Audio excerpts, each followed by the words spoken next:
de la paternidad. Ayer comenzamos con los jóvenes, hoy el miércoles, pues sí, el próximo domingo que se estará haciendo oficialmente un reconocimiento, una celebración al Día del Padre. Usted ha recibido una tarjeta, ¿verdad que sí? Así es que entréguela por favor ahí, póngale perfume, agréguele alguna cosita linda ahí que usted quiera y entréguela, y primero Dios podamos tener a muchos papás ese día para bendición. Si me acompaña a orar, por favor, antes de compartir de la palabra del Señor, le voy a agradecer mucho. Oremos, hermanos. Amado Padre, muchas gracias te damos en esta mañana por la linda oportunidad de estar en tu casa, en tus atrios, delante de ti. Gracias porque somos de tu familia, Señor, porque somos tuyos, porque nos estás ayudando a seguir adelante. Nos recogiste con amor y nos tienes en esta preparación constante, Dios, en esta edificación constante. Que tu Espíritu Santo siga obrando en nosotros, que tu palabra siga obrando en nosotros, Señor, que podamos ser obedientes, que podamos darnos a ti, Señor, y podamos hacer todo aquello y cumplir todos los propósitos con el cual tú nos hiciste tus hijos. Gracias, Señor, por el privilegio de estar aquí. En el nombre de Jesús. Amén. Muy bien. Fíjese que hace unos meses TCS, la Telecorporación Salvadoreña, yo creo que todos hemos visto algún programa de ellos, hicieron un programa de lo mejor que han hecho. Y llamaron a unos pastores a una entrevista. Llamaron a unos pastores y entre esos pastores estaba un pastor muy reconocido, muy amado aquí en el país, el pastor Mario Vega, pastor general de Misión Cristiana Elim. Y el segmento que yo pude ver del programa lo cuestionaban, no de manera ofensiva ni de manera así hiriente, maliciosa, pero sí era un cuestionamiento, un emplazamiento bien serio que le estaban haciendo los periodistas. Y le decían: hermano Mario, se dice, le decían a él y a los otros pastores que estaban ahí, que los evangélicos, las personas salvadoreñas que profesan o que confiesan ser evangélicos, se cuentan por millones aquí en el país. Algunos hablan hasta de un 25% de la población de El Salvador, que somos 6.7 millones según el último censo, ¿verdad? Por ahí se cuenta pues por millones. Y la pregunta es, hermano, le decían, ¿por qué si las cifras de cristianos evangélicos siguen aumentando? ¿Por qué si los números siguen aumentando? ¿Por qué sigue aumentando la violencia? ¿Por qué sigue aumentando la corrupción? ¿Por qué la criminalidad no baja? ¿Por qué el país lleno de tantos cristianos está todavía como está y como que la cosa se está empeorando? Una pregunta muy válida, ¿no le parece? Una pregunta muy honesta, muy necesaria. Y el pastor Vega empezó a tratar de explicar, y yo creo que hizo un muy buen trabajo. Dijo: bueno, usted sabe que hay personas que están empezando en esto, hay otros que no tienen un nivel de compromiso mayor, y empezó a hablar así como de niveles de compromiso. Bueno, y lastimosamente no terminé de escuchar el programa. Sin embargo, la pregunta sigue siendo válida. En el tiempo que Jesús se fue, cuando Jesús estuvo entre nosotros y se fue, cuando hablaban de sus discípulos, hablaban de una manera bien fuerte de ellos. No era que tanto que los admiraran, porque en aquel tiempo, más que admirar a los cristianos, usted sabe, los perseguían y los despreciaban, los rechazaban. Y la gente, cuando hablaba de los cristianos, decía frases como esta: estos que trastornan el mundo han venido también aquí. Esos eran los adjetivos que usaban para los cristianos. Estos del camino, y hablaban del camino refiriéndose a Jesucristo nuestro Señor. Estos que le dan vuelta a las cosas también han llegado aquí con sus enseñanzas. Estos que no dejan nada como lo encuentran han venido al mundo. Si hay conflicto, le dan vuelta al conflicto. Si hay tristeza, le dan vuelta a la tristeza. Si hay corrupción, luchan contra la corrupción. Si hay maldad, acaban con la maldad. Si hay enfermedad, echan fuera las enfermedades. Y como ellos estaban tan acostumbrados a una vida tan religiosa, tan rutinaria, ¿verdad?, que nada se salía del huacal, todo como antes, todo como hace 10 años, cuando llegaban esos que trastornaban el mundo, los molestaban. Y uno se puede preguntar hoy día, y la pregunta que le hacían en TCS, si la traducimos, si nos damos la libertad de interpretarla, sería como esto: pastor, ¿por qué hay aquí más de 2 millones de gente y no trastornan nada? ¿Por qué? ¿Usted ha sentido la trastornación en su vida? A veces estamos nosotros ahí hablando del cambio, que hay que cambiar, pero el negocio de Dios no es solamente cambio por cambio. Antes no iba a la iglesia, ahora ya voy. Antes no era de una religión, ahora soy evangélico. Antes el domingo me dormía toda la mañana, hoy voy al culto. O sea, esos cambios no cuentan. De lo que Dios habla es de una transformación. De una transformación. A los que seguían a Jesús de cerca le llamaban, ¿cómo le llamaban? Discípulos, así es, discípulos. Ellos no eran cristianos, ese fue un apodo que les pusieron años después. Apodo. Discípulos, los del camino. Y fíjense que bien interesante la palabra discípulo.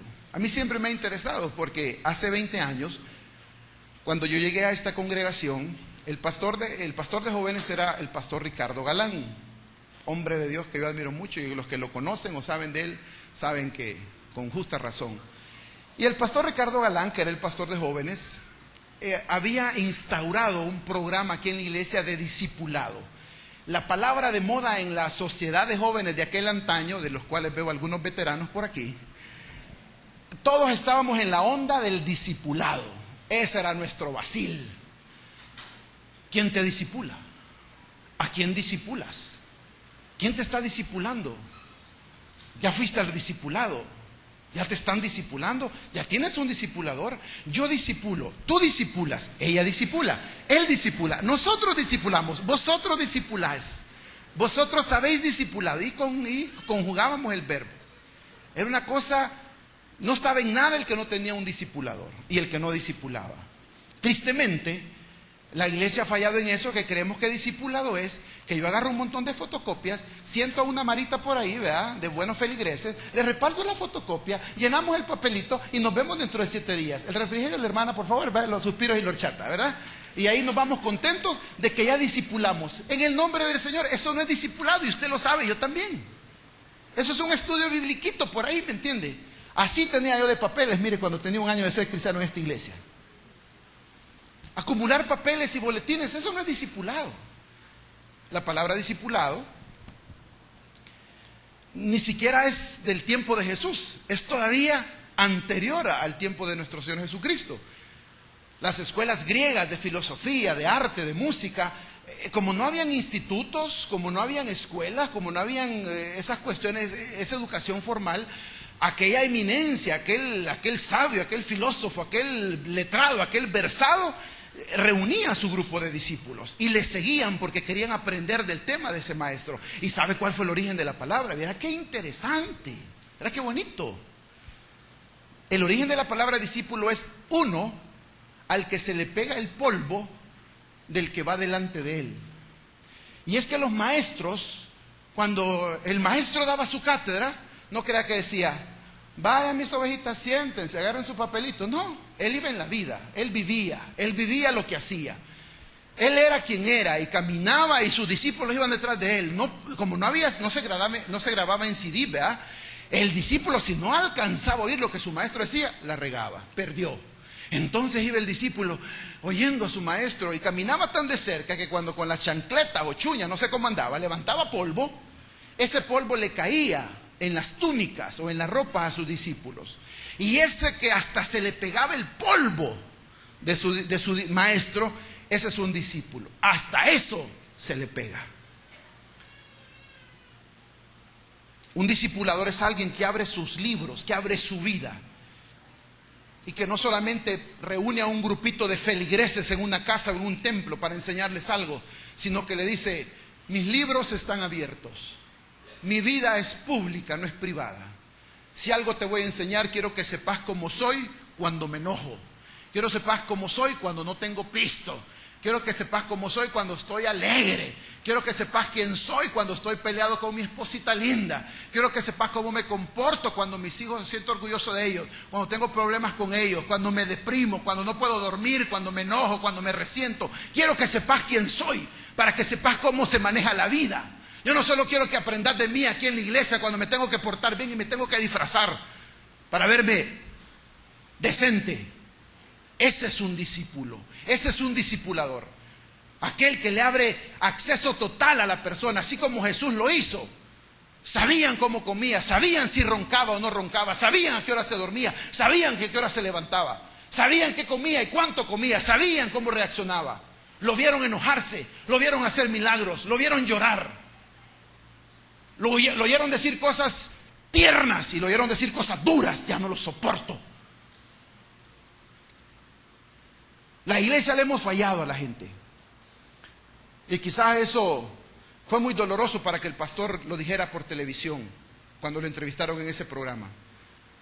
Estamos llenos de cristianos, de feligreses, de seguidores, pero habemos muy pocos discípulos. Hay muy pocos discípulos. Hay un área muy delicada en que esto se hace bastante realidad, y es en el área de la paternidad. Fíjese que yo tengo aquí un periódico. No es que le quiera dar publicidad a ningún periódico, si podemos hacer un acercamiento. Este periódico está fechado martes 7 de mayo del 2002 y dice: más de 37,000 niños sin padre. Más de 37,000 niños sin padre. Solo en el 2001, unos 37,000 niños no fueron reconocidos por sus padres biológicos. La misma cifra se podría repetir año con año. Cada día nacen 100 niños sin reconocer en este país nada más. 100 diarios. Y yo me pregunto, ¿qué edad tendrán estos niños ahora? Si nacieron en el 2001. Ya cumplieron 7 añitos, ¿verdad? O están por cumplir 7 añitos la mayoría de ellos. ¿Habrán algunos papás evangélicos entre esos? ¿Habrán algunos papás que van a la iglesia? ¿Estarán en las iglesias algunos de estos 37,000 padres? Con mucho respeto y mucho cariño, si usted está aquí, usted es uno de estos, le digo, ¿dónde está su hijito? ¿Dónde está su niña?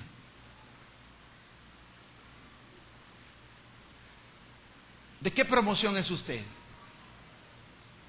Estos niños, estos 37,000 son de la promoción 2001. Yo lamentablemente soy de la promoción 1967. Y conozco muchos hijos que se congregan en esta iglesia que son de la promoción 1980. 37,000 al año.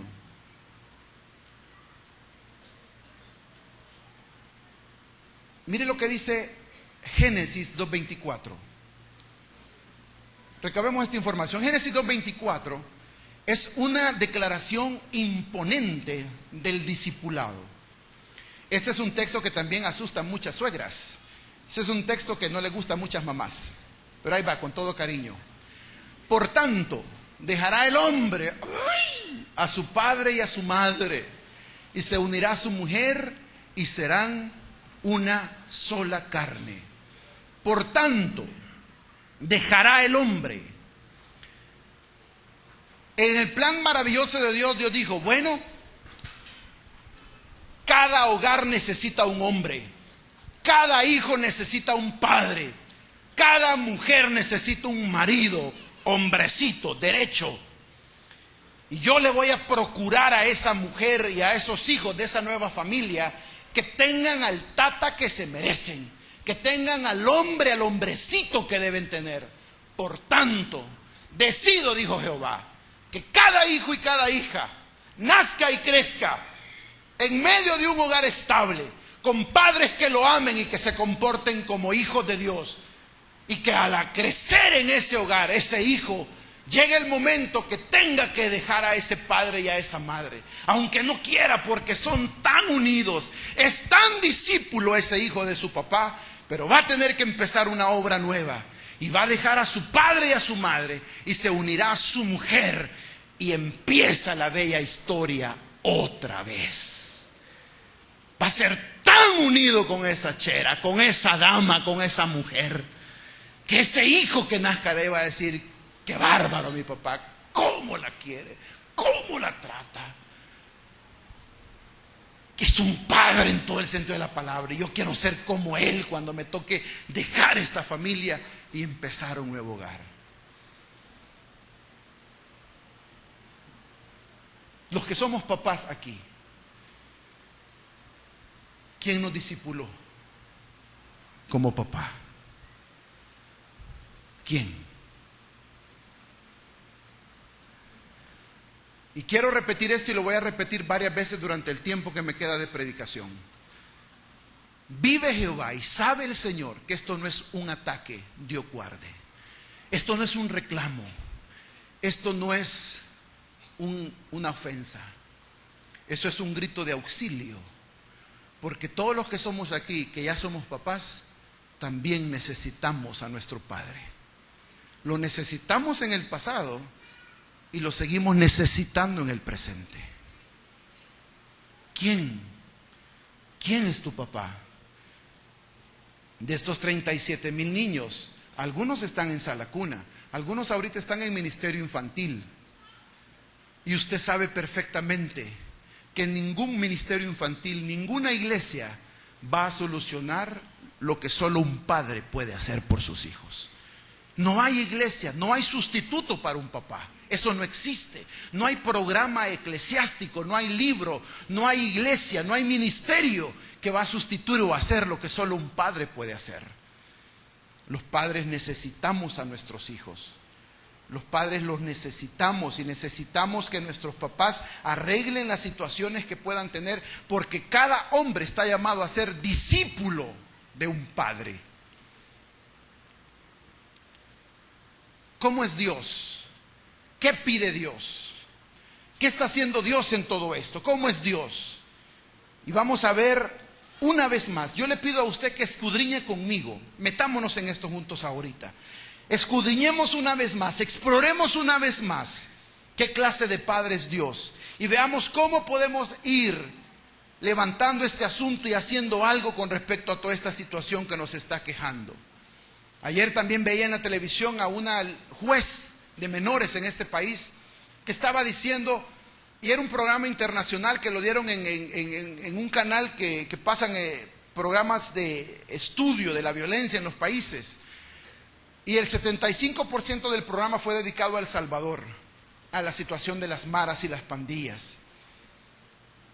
Y decía la juez y los reporteros: el perfil de un pandillero, el perfil psicológico de un adolescente o un preadolescente propenso a las pandillas o propenso a las maras es, número 1, total ausencia de una figura paterna o una figura de autoridad.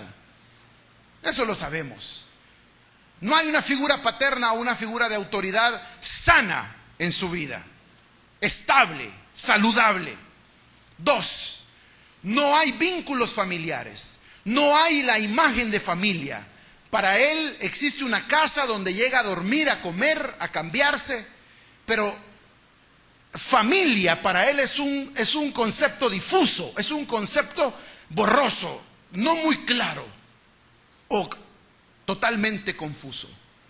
Y en tercer lugar, una baja autoestima. Por supuesto, uno no viene con autoestima, hermano. Uno viene con riñones, con hígado. Uno viene con pulmones, con uñas. Pero uno no viene con autoestima. Eso es un regalo de los padres para sus hijos. Eso es una bendición de los padres para sus hijos. Eso no es un curso de autoestima avanzada. Curso relámpago de autoestima, 2 sábados por la tarde, $100, venga. Como esos cursos bayungos que andan dando ahí, el secreto Venga, le vamos a dar el secreto de las 7 S's. Venga, el asunto 90-10. Y empiezan a darnos garabatos, pero todos son estrategias de empresa para manejar y manipular más al empleado, para que el empleado dé más.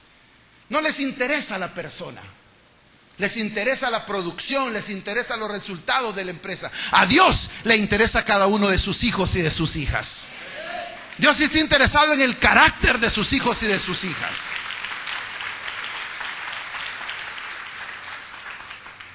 Por eso necesitamos padres. Necesitamos conocer a Dios, necesitamos saber qué espera Dios de mí como papá.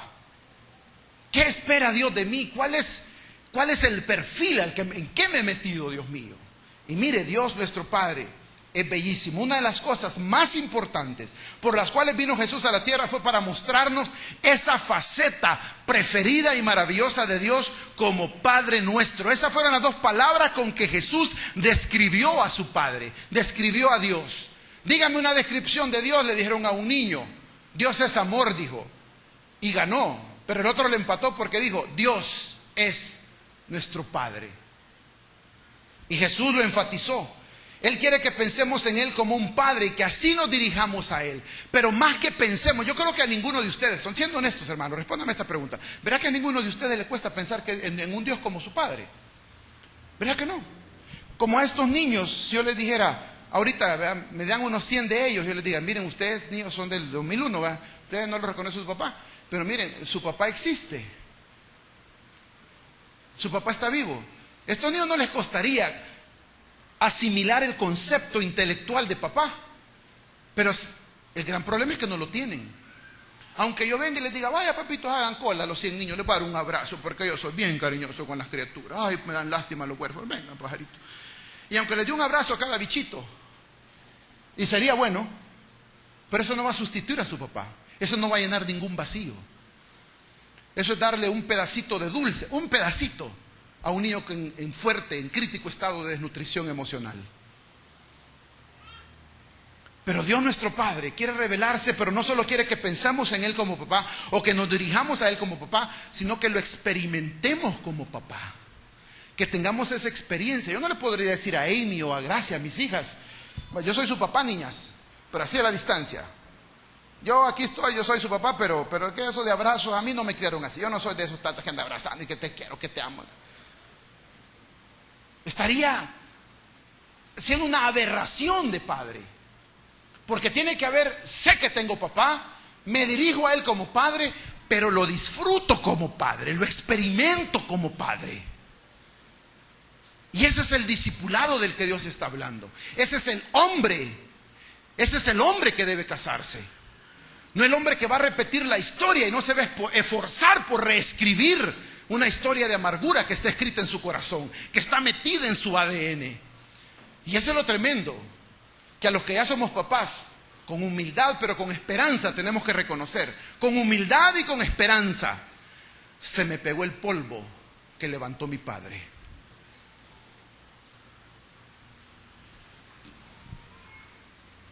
Porque la figura masculina más trascendental en la vida de todo ser humano es su papá. Lo haya conocido o no, para bien o para mal. Las encuestas siguen diciendo, amados padres y amada iglesia, que el 74% de los jóvenes y los niños reconocen a sus padres como su influencia más determinante en su vida. No son los amigos, no son los pastores, no es la televisión ni la música, no es la moda. Siguen siendo los papás, siguen siendo los padres. ¿Cómo es Dios? ¿Qué clase de padre es Dios? Él es un Dios cuidadoso y usted lo sabe. ¿Usted piensa que Dios es cuidadoso? ¿Usted reconoce que Dios es cuidadoso? ¿Usted está experimentando el cuidado de su padre? Algunos no, porque sabe, para que a uno lo cuiden, uno tiene que estar cerca. Cuando yo salgo ahí a la zona verde de la colonia con las niñas, zona verde le dicen un chiribiscal ahí todo raro, ¿qué? Pero yo tengo que cuidar a mis hijas, pero tienen que estar a una distancia sumamente cercana a mí. Y hay muchos que nos alejamos de Dios y aún así, absurdamente, perdone la palabra, pero absurdamente queremos disfrutar del cuidado de nuestro Padre. ¿Cómo está esa jugada? Yo no estoy en comunión con Él, pero quiero que me cuide. Yo no estoy bajo sus alas, pero quiero que me cuide. Yo no estoy en su voluntad, pero quiero que me cuide. Porque yo vengo todos los domingos aquí. ¡Qué barbaridad! Yo no fallo los domingos y Dios no me cuida. Se me metieron los mañosos un día de esto. Me robaron el carro. Se me perdió la billetera. Hasta la Biblia se me perdió en la iglesia. Él le dijo a Jerusalén: Jerusalén, que rechazas a los profetas, que matas a los que te envío. ¿Cuántas veces quise tenerte como una gallina tiene sus pollitos, pero no quisiste? Para ser cuidado de Dios hay que ser pollito de Dios. Porque si no, arranquemos la página del Salmo 91. El que habita. Qué lindo el poema ese, ¿verdad, hermano? El que habita al abrigo del Omnipotente morará bajo la sombra del Altísimo. ¡Ah, qué belleza de pieza literaria! Pero los verbos que ahí están son tan esenciales. Habitar, permanecer, estar cerca. Eso te habla a ti, papá, y me habla a mí de cuán cerca debo de estar de mis hijos. Que mis hijas y mis hijos me necesitan cerca de ellos. ¿Y quién va a traer el pisto? Usted. Usted también. ¿Por qué es metió papá? Proveedor. Eso, la responsabilidad material, hermano amado, eso no te exime ni me exime a mí de la responsabilidad espiritual y de la responsabilidad emocional. Eso no me exime. Y nunca se me va a olvidar aquella escuela para padres que ya les he contado, este maestro que me gritó ahí, yo dándole las notas de los hijos en el liceo cristiano. Ya cállese, me dijo, porque yo dando mi charla, bien emocionado. Si no quisiéramos a nuestros hijos, no les diéramos de pip, y dijo la mala palabra. Pues sus hijos no solo necesitan que les dé de comer, le dije. Sus hijos lo necesitan a usted. Un montón de casos de muchachos que había que expulsarlos porque traficaban drogas en el colegio, porque hacían barbaridades y media. Y así el expediente de cada muchacho, y va a demandar y mandar telegramas, correogramas, mandar ahí memorándum a sus casas, convocatorias. Y hasta en noviembre veía a esos papás. ¿Y por qué vienen hasta ahora?, les preguntaba. Sí, que aquí, qué barbaridad. Como que no fuera el liceo cristiano, pura mentira, eso de los espíritus nuevos, y me están echando a mi hija, me están echando a mi hijo. No le estamos echando a su hijo. Entonces, ¿dónde está el amor cristiano? Y yo le pregunto a ustedes, ¿dónde está su papá? ¿Dónde estuvo el papá de esta niña todos estos meses que la estuve mandando a llamar? Yo trabajo, yo estoy ocupado. Entonces le importa más su trabajo que sus hijos. Aquí tenemos buena semilla, le dije. Aquí tenemos muy buena semilla. Muy buena semilla damos aquí. Pero necesitamos que cada papá nos mande el terreno. Nosotros no podemos sembrar en concreto. Nosotros no podemos sembrar en piedra. Llévese su parcelita, que usted es el responsable de ella. Trabaje esa tierra, remuévala, abónela y nos la trae. Y aquí siempre va a haber buena semilla. Los papás no podemos dar a nuestros hijos en arrendamiento para que nos lo eduquen por ahí. Que vea cómo sale, que vea quién lo quiere, que vea quién lo abrace. Me mandaron a cuidar las viñas y mi propia viña, que era mía, dice Cantares, esa viña no cuidé. Un padre cuidadoso, un padre que tiene que tener cuidado, no está modelando Dios. ¿Cómo va a decir las cosas? Ay, quiere decir que, ay, tengo que ser sedita, que no tengo que corregir, que no tengo que disciplinar. Por supuesto que tiene que corregir y disciplinar. Dice la Biblia que Dios al hijo que ama, le cae con todo. Ahí va, mi amor, el riendazo, con todo cariño de tu papi. Mami, ¡pah! Te amo, pajarito lindo.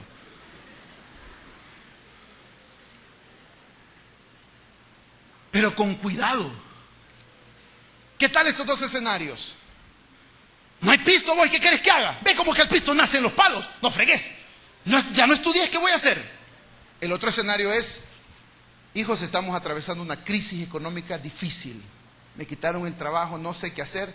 pero Dios nos va a sacar adelante. No se desesperen. De que terminan su carrera, mis amores, la terminan. Yo sé que Dios nos va a bendecir. La misma crisis económica. El cuidado con que se dicen las cosas. El cuidado con que se dicen, la sabiduría con que se dicen las cosas.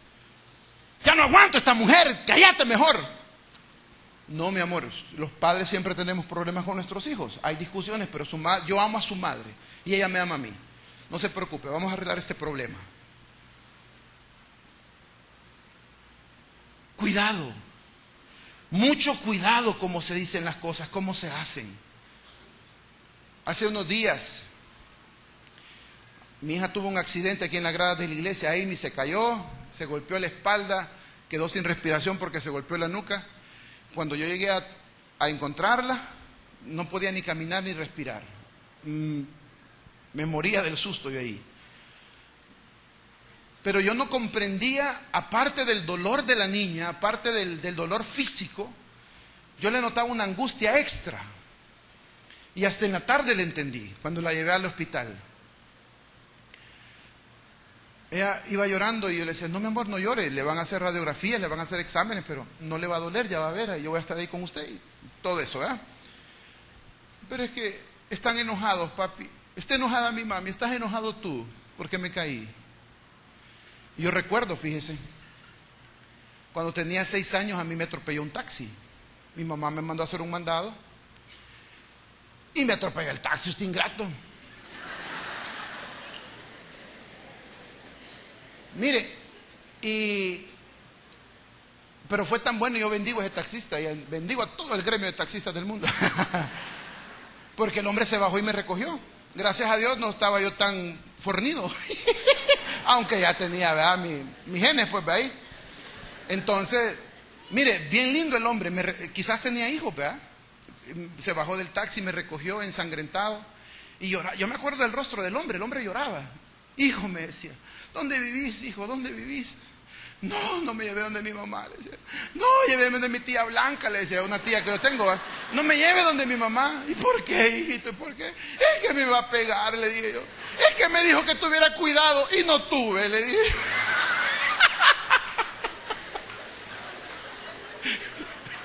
No tuve, vaya que no tuve, estaba atropellado el bichito. Entonces yo pensaba que después del atropellamiento iba a ser el cinsachamiento, ¿verdad? Pero me persuadió el hombre y me llevó donde mi mamá. El hijo necesita saber que su papá tenga cuidado en cómo le dice las cosas. Hay hijos que aquí que necesitan oír que su mamá le dijo maldita a su hija solo porque estaba brava, que no era cierto, que le diga, hija, no, perdóname. Yo te dije que ya no te quería, pero no es verdad, mi amor. ¿Cómo vas a creer que no te voy a querer? Hay hijas aquí que anhelan que su madre les hable así. Su madre evangélica, su madre cristiana. Hay hijos aquí que anhelan que su papá cristiano evangélico le diga, hija, yo formé otro hogar. Te dejé, pero te amo, mi amor. Mire, yo me metí a hacer una encuesta anónima entre jóvenes de esta iglesia y jóvenes de otras iglesias. Entre jóvenes de 15 años y jóvenes de 33 años que ya están casados. Y yo les preguntaba, a algunos personalmente, a otros por teléfono, a otros por papelito. Yo les decía, imagínate este escenario, que llega tu papá. Dios no lo permita, les dije. Este es un supongando, les dije yo, ¿verdad? No es que así, pero para que ponértelo claro. Imagínate que llega tu papá, al que nunca conociste, al que tenés años de no ver, con el que no te llevas bien, o llega tu papá y de repente se aparece y te diga, yo soy tu papá o hijo, ¿verdad? Si ya lo conoce o como sea. Y que el papá le diga, fíjate que yo siento, hijo, que me voy a morir luego. Dios no lo permita. Y yo quiero que antes de morir, tú hables conmigo de aquello que carga tu corazón, hijo. Yo quiero, hijo, en estas 2 horas que vamos a hablar, que vos me preguntés lo que querrás. Que vos me reclamés lo que querrás. No me voy a sentir herido, no me voy a sentir ofendido, no me voy a sentir insultado. Pero quiero que abras tu corazón, papito lindo. Quiero que abras tu corazón, mi amor, mi princesa, y que me digas, ¿qué me quieres preguntar? Y viera qué tremendas las preguntas, hermano. ¿Por qué dejaste a mi mamá? ¿Por qué le pegas a mamá? ¿Por qué aunque me dejaste te quiero tanto? ¿Estás orgulloso de mí? Perdonen, hermanos.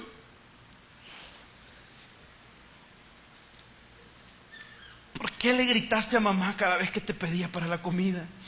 ¿Por qué nos tuvimos que ir a comer sin cenar porque nos dejaste? ¿Por qué si me querés nunca me lo decís? ¿Eres feliz ahora que vives con otra esposa y otros hijos? ¿Cómo te sientes después de tanto tiempo de haberme dejado?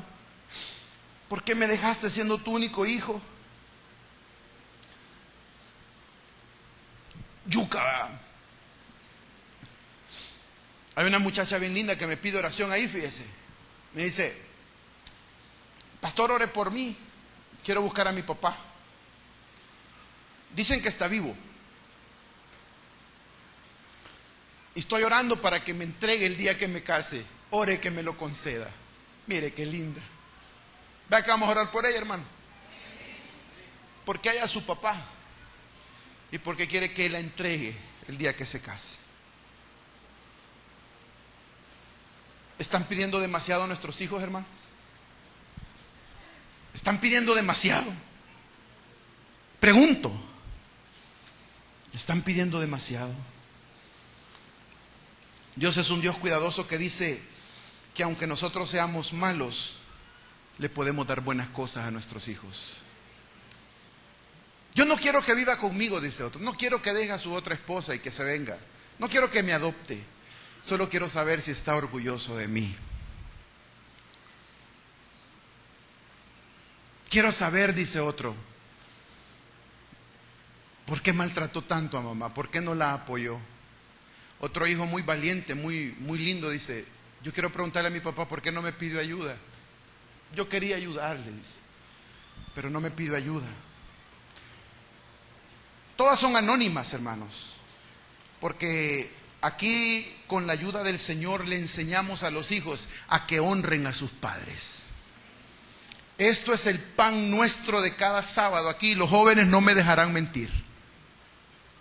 Honre a su padre, honre a su madre, hónrela. Usted no es juez de su papá. Nadie somos jueces de nuestros padres. Hónrelo, hónrelo, y Dios lo va a reventar de bendiciones a usted. Sin embargo, los hijos necesitan ayuda de sus padres, de un padre cuidadoso. Dios es un padre fiel. Dios es un padre fiel. Dice la Biblia que Dios es un padre fiel. Y si usted ve Génesis otra vez, Génesis 2:24 dice: dejará el hombre a su padre. ¿Y por qué no le agregamos algo a ese versículo? Dejará el hombre a su padre, ese hombre que fue fiel a su madre. Dejará el hombre a su padre, ese padre que le enseñó que se puede ser marido de una sola mujer, y se unirá a su mujer. Y serán uno, así como su padre le enseñó que debe ser el hogar.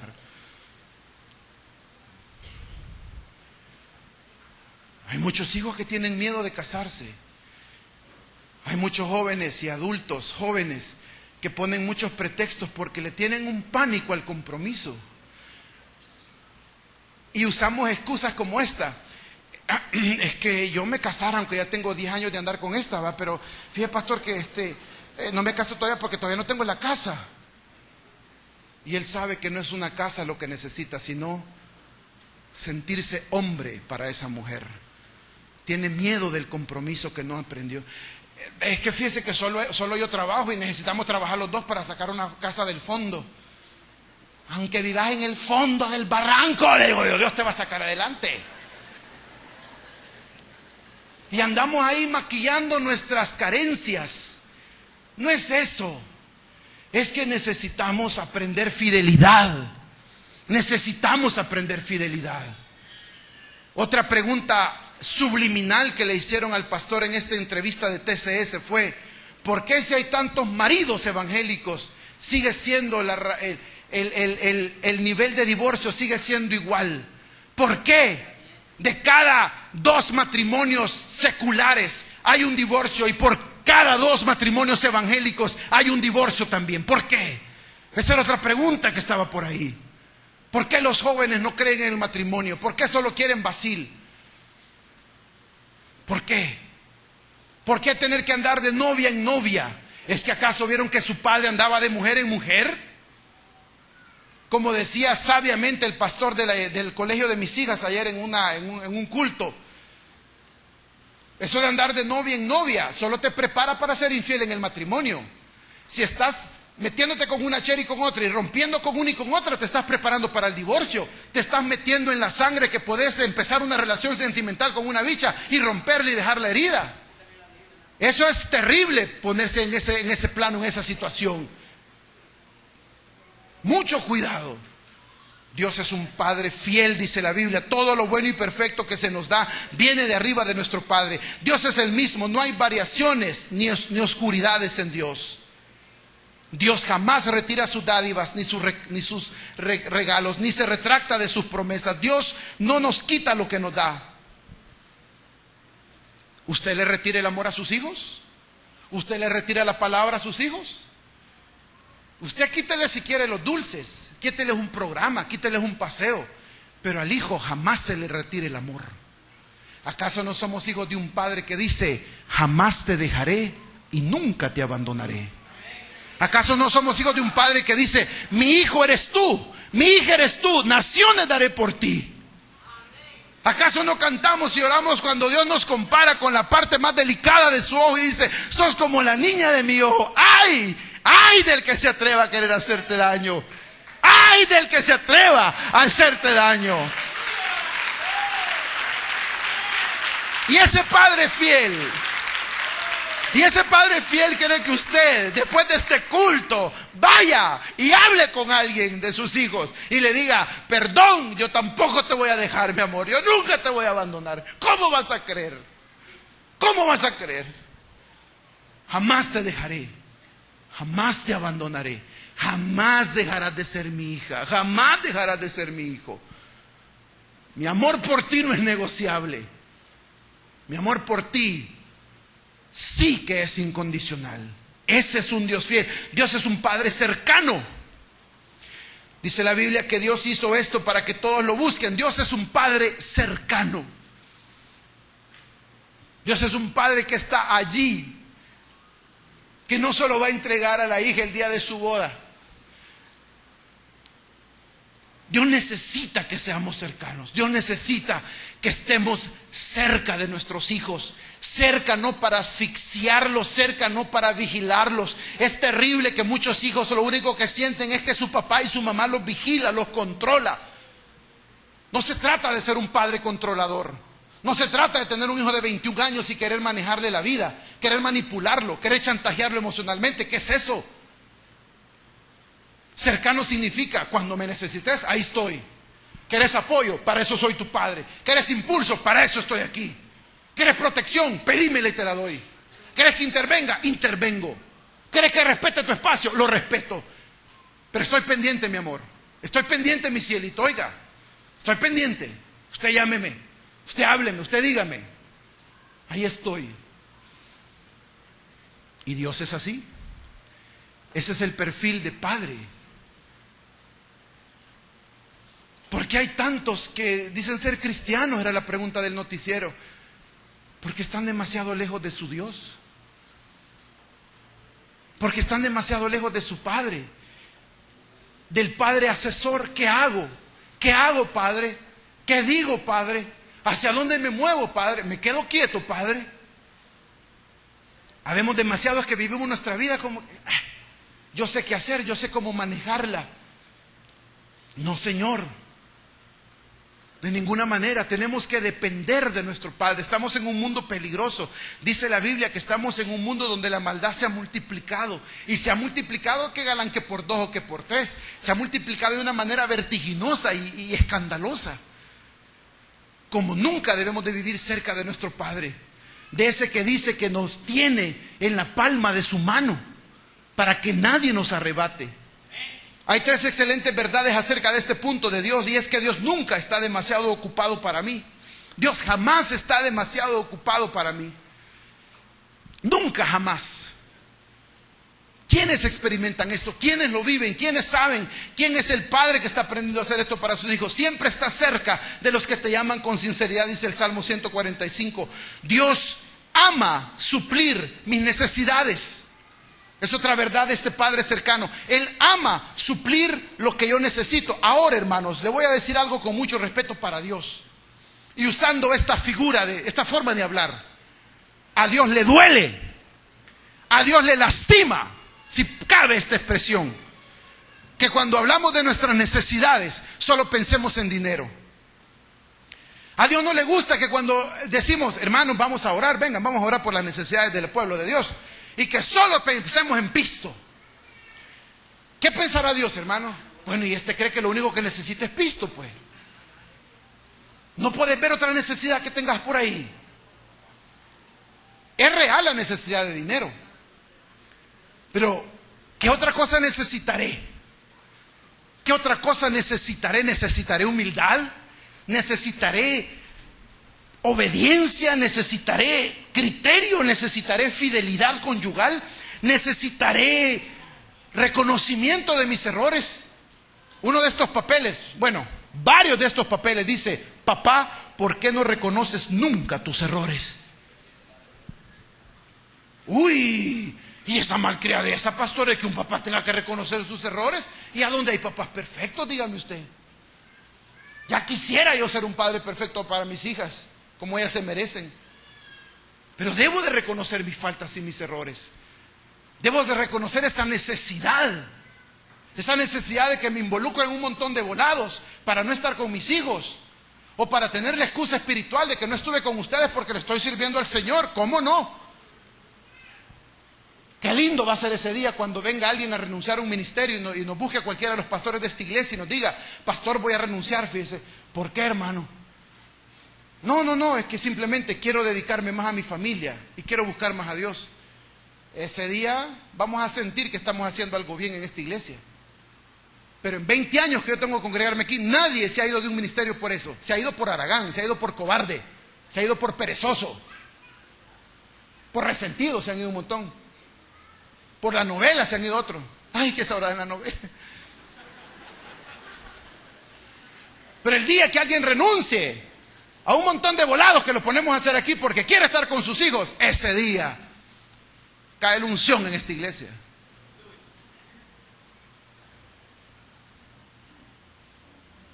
Porque Dios es un Padre cercano que quiere suplir nuestras necesidades, porque Él sabe. Y Dios se identifica con mis pesares. Dios se identifica con lo que me pasa. Dios sabe, Dios valora mi dolor. Parece mentira, pero que hay muchos hijos que sufren simplemente porque sus papás han invalidado sus sufrimientos, no han valorado su dolor. Imagínense que una vez se me acercó un muchacho que me dijo que la mamá le pegó porque él había ido al funeral de su amigo y había pasado llorando toda una semana. Vos una penqueada querés, le dijo. ¿Cómo que tu nana se ha muerto? Y le empezó a pegar. Mire qué cosa más terrible. ¿Y usted por qué está triste? ¿A usted qué le duele? A Dios también le duele. A Dios también le duele. Uno no puede llegar fingiendo delante de Dios que es muy machito, ¿verdad? Y se seca las lágrimas y dice: no, Señor, todo está bien. A mí, pues sí, yo no tuve mi papá, pero ya, hay cosas que pasan, no es el único. Y tranquilo, pues, ya gracias a Dios ya superé eso, Señor. Ay, te pido por estos pobres maestros que todavía no han superado esa volada. O sea, uno no va a llegar delante de Dios con esa farsa, ¿me entiende? Con esos dramitas. ¿Usted cree que a mí no me hizo falta mi papá? Dígame a mí, ¿quién me repone 21 años sin papá? Dígame. 21 años sin abrazos. Yo quisiera tener una foto con mi papá.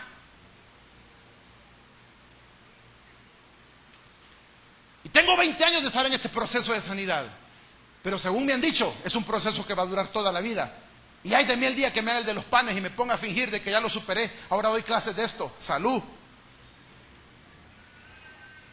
Un muchacho de los que le pregunté en persona me dijo: yo le quisiera preguntar a mi papá por qué destruyó todas las fotos que teníamos de niño. Mire qué cosa más tremenda usted. Yo no tengo ninguna foto de mi familia, no tengo una foto de bebé, me dijo. Mi papá las quemó todas. O las destruyó, a ver qué pasó. ¿Qué cosa? Y usted que Dios dice, ay, ¿por lo que está llorando por una foto? No, pero no molestes. Es un dolor válido. ¿Cómo no quisiera? Porque este muchacho, su papá ya se murió. Y él quisiera poder decirle a sus hijos, cuando tengan, miren, este fue su abuelito, miren. Mira, aquí estoy con su abuelito cuando yo estaba pequeño. Cosa más bella, ¿verdad? Dios se identifica con cada dolor que usted tiene, pasado. Es cierto, usted no va a vivir en el libro de lamentaciones por toda la vida. Pero hay que cerrar las páginas, hermanos. Hay que terminar los libros, hay que darle vuelta a la hoja. No hay que hacerse loco con esos dolores. Hay que procesarlos, hay que hablarlos, hay que llorarlos, hay que enterrarlos. Y hay que seguir adelante. Pero ¿qué pasa? ¿Por qué tantos evangélicos que no están trastornando el país? ¿Cómo ayudar con mis heridas? Porque como hemos aprendido, el herido hiere. Aunque sea evangélico, la herida, la mujer que está herida, sea madre o abuela, herirá, dañará. Y con ser evangélica no lo va a poder evitar. Lo va a poder evitar si es discípula del Señor. Porque el herido hiere. El herido hiere. Y hay que cerrar esos capítulos. Hay que seguir el proceso. Dios es un Padre competente. Dios es un Padre competente. Dios dice que para Él no hay nada imposible. Dios dice que Él es todopoderoso. Pero ¿qué nos está diciendo acá Dios? ¿Se acuerda usted de aquella declaración que dijo Jesús? Sed perfectos como vuestro Padre que está en los cielos es perfecto. Y cada papá que está aquí, cada hombre que va a ser papá, debe de desear esa perfección. Debe apuntarle a esa perfección y decir, Padre, yo quiero ser tu discípulo. Quiero que tu sangre lave el polvo que se me pegó. Y quiero, Señor, ser un padre competente. No quiero ser un papá que se ponga a chillar y que se ponga de víctima y que diga, pero ustedes reconozcan que por lo menos no se murieron de hambre. Yo pero pues fui un padre responsable. Va, pero yo, imagínate, yo por lo menos los traigo a la iglesia, aunque el mate nada más, pero los traigo a la iglesia, va, pero yo nunca los dejé, ¿verdad? Es cierto, yo siempre soy un padre distante, pero siempre estuve en la casa. No, eso no trastorna al mundo, eso trastorna a los hijos. Y Dios quiere un padre competente. No quiere que la mujer siga diciendo cosas que no existen o que el hombre siga diciendo cosas que no existen. Dios no está obligando a ninguna mujer a que diga, ay, yo soy padre y madre para mis hijos. Eso no existe. Si usted le dice a su hija que usted es padre y madre de ella, entonces ella va a pensar, entonces si mi esposo me deja, bueno, que mi esposo me deje algún día, yo voy a ser padre y madre para mis hijos. Eso no es así. Reprendemos esa maldición. Cada hijo necesita un padre y una madre, y si solo tiene mamá, pues sea la mejor mamá del mundo, gloria a Dios. Y si es solo papá que está criando a sus hijos, usted no puede ser madre. Ya me imagino yo que le voy a decir a mi esposa, mira, salite de la ecuación, yo voy a ser padre y madre para estas niñas. Jamás. ¿Cómo podría yo sustituir, reemplazar el amor de esta mujer y el ejemplo maravilloso que le da a mis hijas? ¿Cómo voy a reemplazar ese amor maternal? ¿Y cómo vaya a ser para suplir el vacío del amor de su padre? ¿Cómo? Padres competentes. Y repito, esto no es un regaño, esto no es un reclamo. Esto es una súplica de auxilio de hijos de ustedes que necesitan de ustedes. Sí, tráiganmelos, vamos a orar por ellos. Sí, que venga todo el mundo a orar por sus hijos. Sí, que vengan los jóvenes, los abrazamos, les ponemos la mano en la cabeza.